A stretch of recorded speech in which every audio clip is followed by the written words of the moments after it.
Halo, kita jumpa lagi di Nawiki, Sinau Ikigai. Kali ini kita akan ngobrol dengan seorang wanita dan beliau adalah seorang penulis buku cerita anak yang sudah skalanya nasional dan udah mendunia juga ya. Ini beberapa bukunya kayaknya udah pameran di luar negeri juga ya.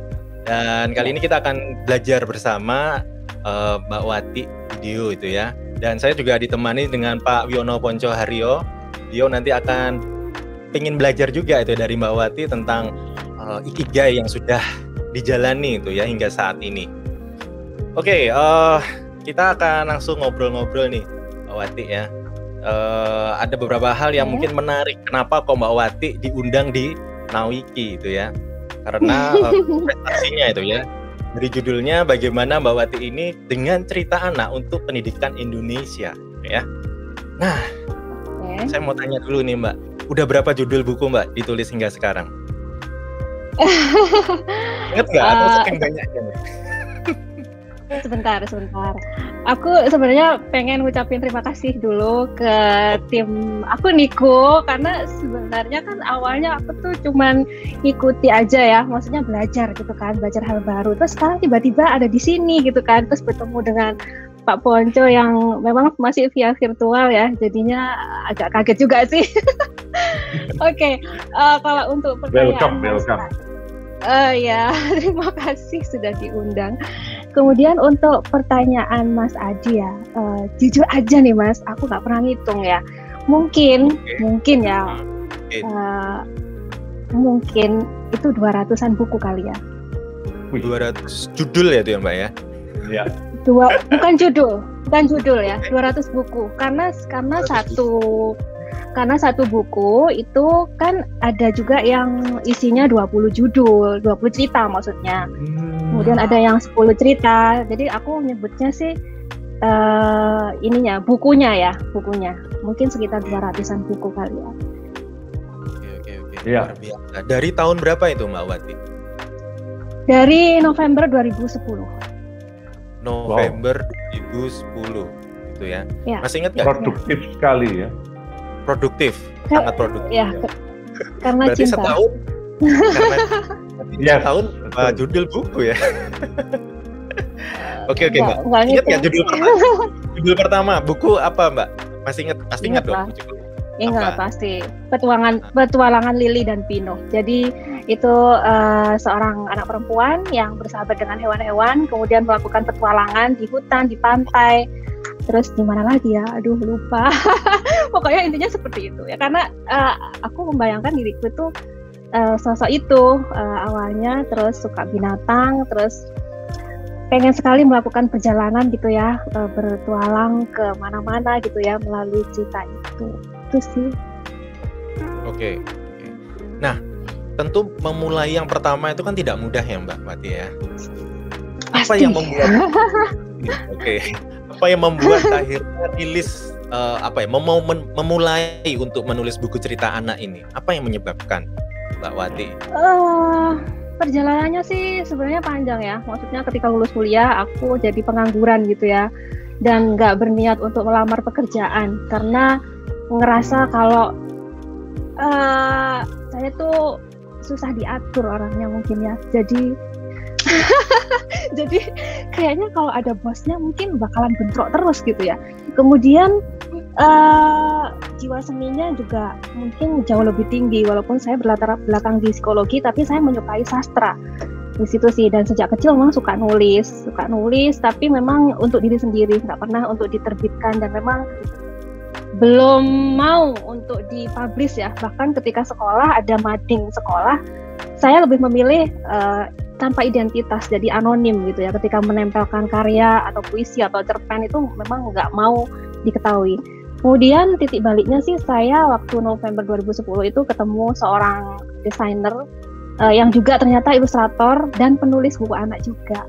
Di situ sih dia memperlihatkan karyanya, terus itu mungkin titik baliknya. Langsung saya teringat, aku kan sebenarnya bisa ya nulis kayak gini gitu kan. Terus apalagi waktu kuliah itu sering banget sih ngerjain tugasnya teman-teman saya anak sastra. Jadi aku pasti bisa nih kayak gini gitu kan. Ya udah akhirnya mulai teringat kembali gitu kan, kecintaan saya nulis gitu kan. Kemudian ingat juga sih ketika saya punya anak gitu kan, ternyata banyak sekali isu-isu atau tema-tema yang belum diusung gitu ya di dalam cerita anak yang sudah beredar di toko buku. Padahal menurut saya ada banyak isu penting yang harusnya diusung dan itu bisa membantu sebenarnya bagi anak-anak dan orang tua nantinya.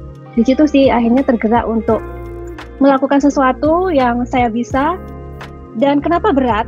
Karena nggak ada mentornya. Jadi kadang itu membayangkan seandainya dulu itu saya ada mentornya, terus ada gurunya, ada sosok lah ya yang bisa saya ajak diskusi gitu kan, Jadi saya nggak perlu struggling sedemikian beratnya gitu kan. Tapi ya akhirnya ya mungkin disitulah seninya ya kali ya. Jadinya saya berproses setahap demi setahap yang akhirnya membuat saya jadi tahan banting mungkin ya. Jadinya ketika ada banyak hambatan, ada banyak tantangan, misalkan aja naskahnya ditolak lah, kemudian buku saya diplagiat lah, kemudian apalagi ya ide saya diambil gitu ya. Ketika saya bercerita tentang ide saya ke seseorang, ternyata orang itu mengambil ide saya gitu kan. Nah itu sih yang membuat saya merasa itu bukan apa-apa lagi gitu lah. Mungkin itu sih. Kok panjang ya? Saya tak motong ini karena tadi sempat mengatakan yang bagi saya menarik perhatian itu adalah ada sesuatu yang kosong, celah yang Mbak Wati melihat bahwa ini belum diisi oleh orang-orang untuk mewarnai dunia anak-anak. Apa itu Mbak Wati? Mungkin karena saya juga punya passion untuk mengamati isu-isu sosial ya Pak ya. Jadi misalkan aja saya tertarik mengusung tema-tema yang mungkin idealis ya, seperti mungkin Mas Adi sudah tahu ya tentang kekerasan seksual, kemudian tentang awareness untuk menjaga kota, kemudian apalagi ya isu lingkungan, kemudian ya isu-isu yang itu mungkin belum ditangkap oleh penulis buku anak lainnya. Mungkin yang paling happening gitu ya, yang ini yang saya bawa, ini cerita corona gini ya. Ini kan juga hasil dari saya mengamati fenomena yang ada di sekitar gitu ya, dan itu nggak ditangkap oleh penulis lain. Dan saya sih sebenarnya nggak berpikir itu ditangkap atau enggak sih ya, itu memang dorongan hati aja. Oh ketika ada isu pandemi, ya udah saya pengen berkontribusi ke negara dengan menuliskan cerita si corona ini, dan saya publish secara cuma-cuma ini gini ya, secara cuma-cuma. Kemudian ternyata yang membaca sampai lebih dari 1 juta orang. Itu sih yang membuat saya ngerasa bahwa orang-orang itu butuh sebenarnya media yang bisa buku anak yang peka ke kondisi sosial. Itu sih mungkin. Yang bahaya itu menurut saya, nggak tahu saya keliru atau enggak, banyak ilusi yang dimasukkan kepada anak itu ilusi ego, ilusi kebahagiaan yang untuk aku terus itu. Nah itu kan bahaya itu. Nah dengan Mbak Wati mengisi itu, semoga ini lebih seimbang untuk kehidupan anak-anak, karena bahaya sekali anak-anak itu kan lebih dikasih ilusi tentang hal-hal yang menyenangkan egonya dia. Ya semoga ini anulah. Oke. Ya. Gimana Mbak Wati? Kalau menanggapi dari Pak Pom sih sebenarnya pada dasarnya kan dunia anak-anak masih dunia imajinatif. Jadi saya mencoba, saya yang menyesuaikan diri sebenarnya. Jadi ketika saya mempunyai misi tertentu gitu ya, ingin menyampaikan gagasan atau pemikiran tertentu ke anak-anak, tetap saya akan menyesuaikan ala dunia mereka. Jadi ya memang dunia mereka itu dunia bermain, dunia mereka dunia imajinasi, fantasi gitu ya, yang warna-warni, yang nggak hanya melihat pohon itu daunnya hijau, bisa saja pohon itu daunnya warnanya ungu, pelangi atau apa gitu ya.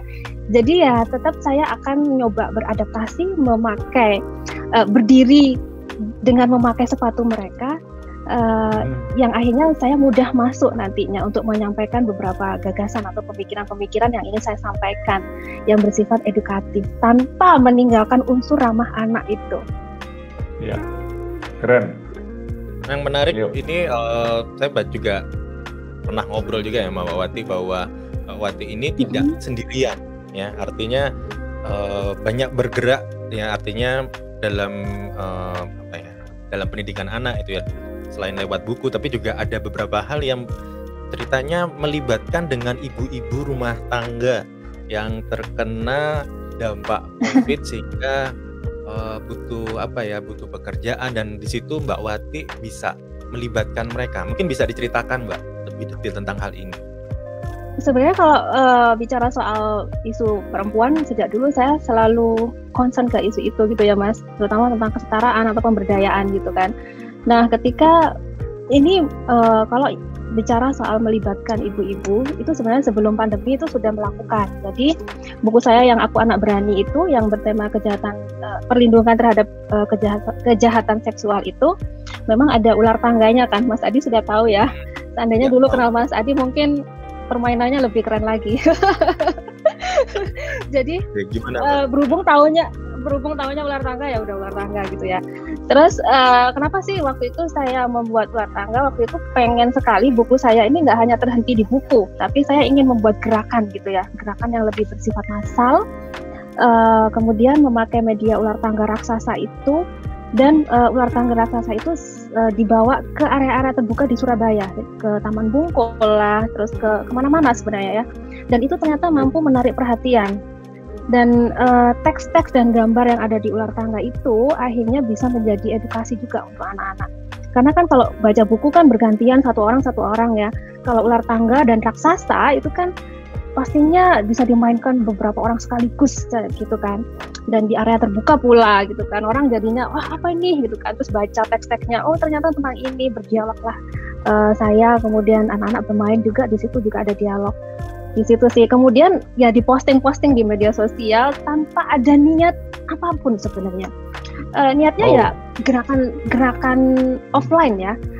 Dan ketika diposting di media sosial, ternyata responnya itu luar biasa. Banyak sekali komunitas gitu ya, komunitas-komunitas yang pengen punya ular tangga itu gitu kan. Padahal awalnya ular tangganya dadunya tuh aku bikin sendiri Mas, pakai kardus gitu kan, tempel-tempel gitu. Dan gampang sekali penyok gitu kan, sampai capek sendiri bikinnya. Karena banyak yang pengen, akhirnya wah ini nggak mungkin nih kalau pakai kayak gini gitu kan. Harusnya kan ada bantalnya gitu kan, bantal dadu yang gede. Nah dari situlah mulailah melibatkan ibu-ibu dari kalangan menengah bawah untuk membuat bantal dadu itu, dan ternyata itu bisa membantu perekonomian mereka. Jadi semuanya tuh berasal dari dorongan hati ya, maksudnya tanpa riset ya Mas Adi. Jadi benar-benar pakai feeling, jalan duluan, mulai aja, perbaiki kemudian. Jadi itu sih yang akhirnya ya kadang saya ngerasa saya ini impulsif, maksudnya kalau udah pengen gitu ya, udah nabrak sana nabrak sini gitu kan. Dan ketika responnya luar biasa, akhirnya kewalahan sendiri, tapi akhirnya ya ada solusi-solusi gitu sih sambil jalan gitu sih Mas. Oke. Itu kan Mbak Wati banget. Iya. Kan sejak awal sudah ngomong kalau susah diatur, tapi justru bergerak terus menemukan ikigainya ini. Mungkin ya Pak ya, seperti itu. Saya sendiri baru mengenal istilah ikigai itu baru beberapa bulan ini sih, karena saya sering diskusi sama temen gitu ya, dengan Mbak Lulu. Mbak Lulu itu ilustrator dari cerita si Corona ini. Kebetulan dia kerja di Toyota, dan kami banyak berdiskusi gitu ya. Mbak Lulu belajar tentang self love gitu kan, tentang bagaimana sih mencintai diri dari saya gitu ya. Kemudian saya belajar tentang bisnis dan manajemen dari Mbak Lulu, dan Mas Adi juga sih, saya belajar banyak juga dari Mas Adi. Kemudian ya kenal ikigai, terus oh ternyata aku ada di skema ini ya selama ini tanpa disadari gitu loh. Itu sih yang kadang takjub sendiri, seandainya dari dulu tahu apa itu ikigai, mungkin lebih tertata, lebih terstruktur gitu ya pola pikirnya, nggak random acak, nggak karu-karuan gitu. Kami semua gitu kok. Oh gitu. Kami semua gitu. Iya. Saya yang sekarang sudah kepala 6 ini masih terus kok menjalani ikigai ini kok. Oh gitu ya Pak ya. Ya. Nah, berarti saya itu mau berkembang. Iya. Boleh, ya. Bergeser maksud saya bergeser ke latar belakang dulu, sejarahnya dulu dari mana dan seterusnya, sekolahnya lebih spesifik itu untuk membentuk Mbak Wati yang sekarang ini gimana? Boleh digambarkan kan? Saya berasal dari kota Lumajang. Oh. Pak pernah ke Lumajang? Tahu kan Pak? Saya punya teman akrab di Lumajang dan saya dulu berminggu-minggu kalau di Lumajang tinggal. Oh, gitu. Terutama setelah lulus SMA. Karena setelah SMA kita pisah, teman saya itu kuliahnya di kedokteran Brawijaya. Nah, saya kan tetap di Surabaya. Nah, itu jadi kami beberapa kali. Jadi Lumajang familiar sekali dengan saya. Saya pernah ke pantainya, gitu. Oh ya, pantai selatan. Iya betul. Saya tinggal dan besar di Lumajang. Kebetulan di desa, jadi akses untuk bacaan, kemudian informasi itu hampir minim sekali. Jadi nggak tahu ya, di sekolah saya di SD itu ya muridnya tuh hanya 9. Jadi seperti SD yang seperti di film Laskar Pelangi gitu ya, hanya 9 muridnya. Kemudian di situ hanya ada akses bacaan yang saya punya itu hanya perpustakaan sekolah. Dan di situ bukunya buku balai pustaka yang isinya cerita rakyat gitu ya. Dan mungkin jumlahnya nggak sampai 100 kali ya. Iya. Balai pustaka itu, aduh, banyak mewarnai imajinasi saya. Sama. Zaman dulu. Oh sama ya. Ada temennya. Terus sayangnya cuman sedikit bukunya, jadi nggak sampai 100 gitu ya. Jadi ketika saya kehabisan bacaan, saya baca ulang semuanya karena nggak ada lagi yang bisa dibaca. Tapi ya nggak tahu ya, karena memang suka ya itu melakukan itu dengan senang hati, bahkan mengajak teman-teman saya untuk baca more. Kemudian SMP, SMA juga di Lumajang. Dan masih SMP 2, kemudian SMA-nya SMA 1 di Lumajang juga. Jadi betul-betul banyak waktu masa kecil di Lumajang, terus baru ke kampusnya di mana Mbak Wati? Di UNER ngambil psikologi ya. Satu alma mater berarti sama saya. Oh iya Pak. Iya, saya S1 UNER, S2 UI memang, tapi S3 balik UNER lagi saya. Kalau gitu. Mas Adi ini Ubaya S1, S2-nya di UNER. Oke, masih beririsan. Iya. Ini kan terakhir salah satu ya, artinya buku yang menurut saya paling, karena saya nggak ngikuti dari awal ya, tapi buku yang akhirnya saya juga baca dan menarik adalah buku judulnya Mengenal Emosi. Nah, mungkin bisa cerita nggak buku Mengenal Emosi ini, kenapa sih kok bikin buku? Kan sebelumnya aku Anak Berani itu ya, seri itu kan, terus Mengenal Emosi. Ada apa dengan Mengenal Emosi, Mbak? Bisa cerita? Ada apa ya? Jadi sejak lama sih saya memang mengamati tentang isu kesehatan mental gitu ya. Kesehatan mental itu mungkin masih waktu itu sebelum pandemi sih Mas, ide itu terbesit ya sebelum pandemi, dan memang isu itu masih jarang diusung rasanya. Kalaupun ada, itu pun untuk orang dewasa, untuk anak-anak masih belum tersentuh di situ. Padahal menurut saya isu itu sangat penting dikenalkan sejak dini, karena emosi itu basic banget dari semua isu kesehatan mental. Jika anak bisa mengenali emosi dirinya, kemudian orang tua juga bisa memberikan penguatan gitu ya, atau validasi gitu ya terhadap emosi anak, pastinya nantinya ketika dia besar, si anak itu akan mampu mengelola emosinya dengan baik gitu sih. Dan ya berdampak lah ke dalam kehidupannya nanti ketika dia dewasa. Itu sih poin besarnya ya pengen aja sih menggugah awareness gitu ya, pengen menggugah awareness masyarakat bahwa isu ini sangat penting untuk dibahas sejak dini gitu. Dan karena memang belum ada medianya, ya kenapa enggak saya menuliskan ini gitu sih. Nah, ini kan nulisnya nggak sendirian Mbak Wati, gitu ya, berdua sama Mbak Maya. Mungkin kenapa kok nulisnya berdua, atau karena ini buku yang cukup berat, butuh partner tandem dengan sesama penulis anak, atau gimana, bisa cerita nggak? Iya, karena saya duet sama Mbak Maya itu juga nggak hanya di buku emosi ini sih, jadi ada beberapa buku lainnya, dan memang ketika berduet itu ada kelebihannya. Jadi saya bisa punya partner juga untuk bertukar pikiran gitu ya, untuk merumuskan sesuatu gitu ya. Kadang kalau nulis sendirian kita tuh susah untuk menilai tulisan kita sendiri, tapi kalau ada partnernya jadinya bisa saling mengoreksi tanpa baper. Karena udah chemistry-nya kan udah kebangun ya. Ya udah saling kenal satu sama lain. Jadi ketika saling kritik gitu kan, itu sudah nggak apa-apa, saling menerima kan, karena tujuannya sama itu sih. Ada pemikiran ya Pak Ponco, gimana Pak? Pemikiran? Ada pemikiran nulis bareng accountant. Boleh. Bukan simpanan. Ayo. Boleh. Ayo. Adi mau ngomong apa? Ini saya cuma ngintil aja. Bener Pak. Lutukannya sempat ngobrol juga sama Mbak Wati tentang apa ya, keuangan ya, dan Mbak Wati ternyata juga terutama anak-anak, misalkan kami sih nggak ini, tapi anak-anak misalkan bagaimana mulai kecil itu dia smart dalam uang tapi tidak pelit. Nah itu loh, misalkan. Oke. Ya. Bisa kan sih gitu. Itu sebenarnya. Iya, Nah, kami memasukkan ide keuangannya nanti. Ya, dan saya akan belajar juga ini sebagai penulisnya.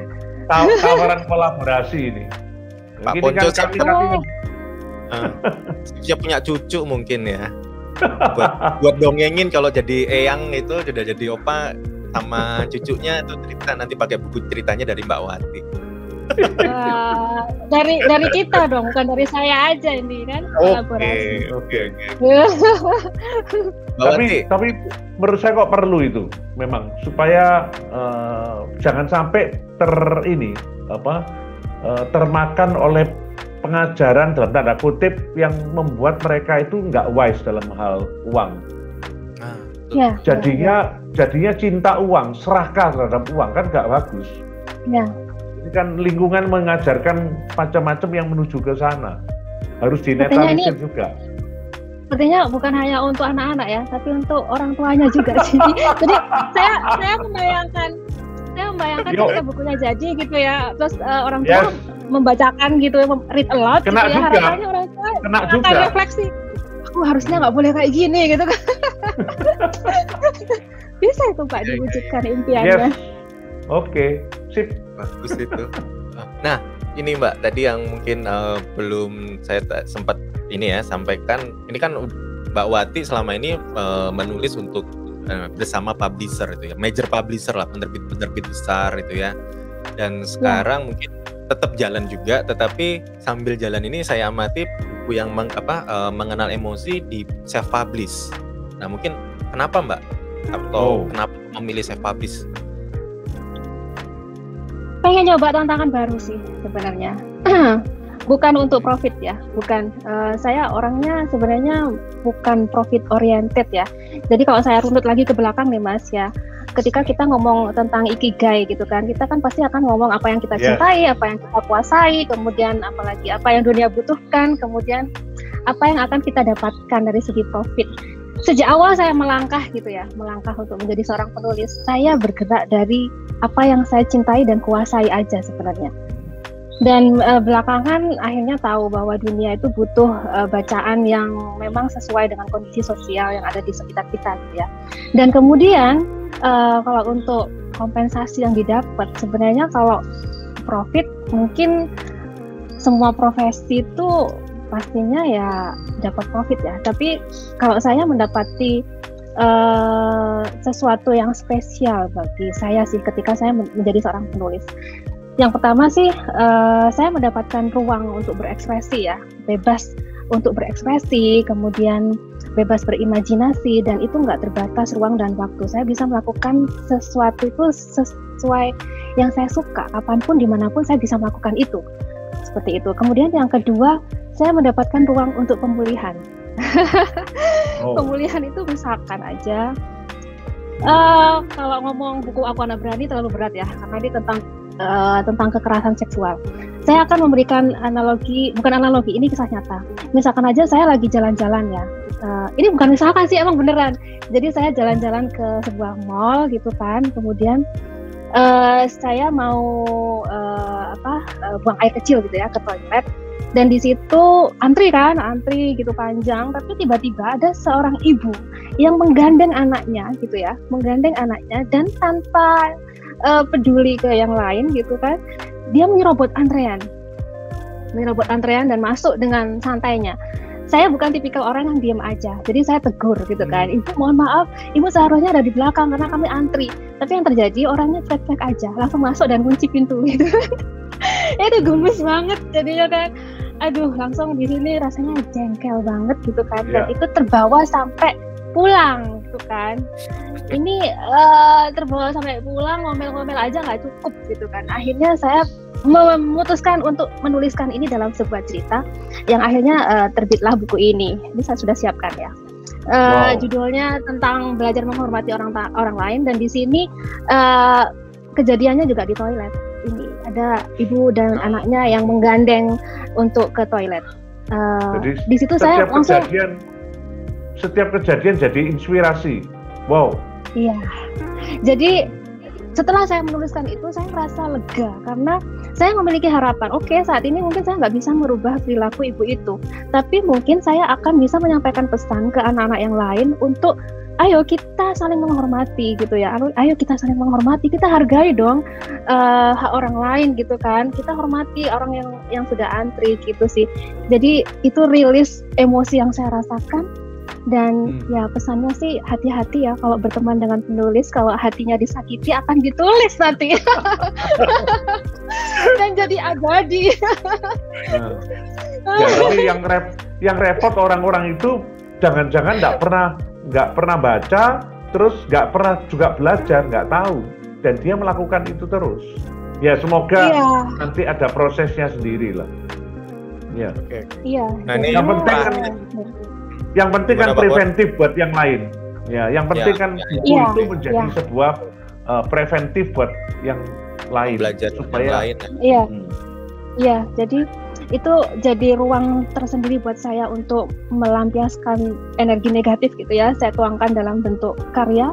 Harapannya ya nantinya orang lain nggak berbuat seperti itu. Itu sih ada dua kompensasi ya. Yang berikutnya sih saya dengan menulis itu ternyata akhirnya saya yang awalnya sangat tertutup gitu ya, sangat tertutup dan susah untuk berteman dengan orang lain, jadi sekarang punya banyak teman gitu. Iya. Dan terakhir dengan accountant ini.